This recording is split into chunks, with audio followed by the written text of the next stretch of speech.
Bobur. Ha, yana nimani boshlading sen? Pul yig'ib qo'yganman. Marojxona ochmoqchiman. Sezon kelyapti-ku, boyib ketaman. Sen jinnimisan, Bobur? Biznesmi shu marojniy ham? Normal biznes qilib puling bor ekan-ku. Bo'lmaydimi bu? Bo'lmaydi bu. Normal ish boshla.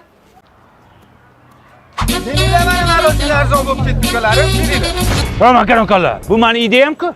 Ya qanaqa san idea? Men 4 yil oldin plan qilganman-buni, Bobur.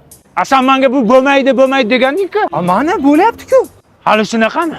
Men pulimga Cobalt olaman, taksichilik qilaman. Ana zo'r biznes. Sen jinnimisan, Bobur? Cobalt moshinmi? Bo'lmaydi, Cobalt.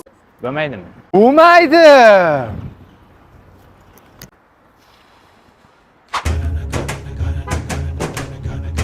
Aka, assalomu alaykum, Shottar Rustamillo aka.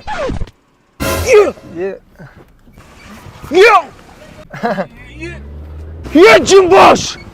Ideyam o'g'risi! Bobur, nima qilyapsan bu yerda? Do'kon olmoqchiman Ibn savdo markazidan. Qanaqa do'kon?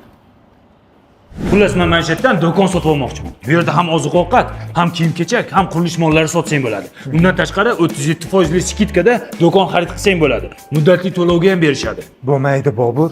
Berkeda, sen jumburbosh. Bo'lmaydi deysan, ertaga kelib o'zing 4 ta do'kon sotib olasan. Bo'lmaydi. Berkeda. Zo'r ideya bor. Qanaqa? Ertaga o'zim tomdan tashlamoqchiman. Nimaga? Tomdan tashlagan hamma milliarder bo'lib ketyapti. Bo'lmaydi. Bo'lmaydi, Bobur. Bo'lmaydi. Ey Xudo! Nima bo'lsa ham boyib ketay! O'l! Shunaqa bo'ladi birovning sovuniga kir yuvish. Ideya ko'chirar.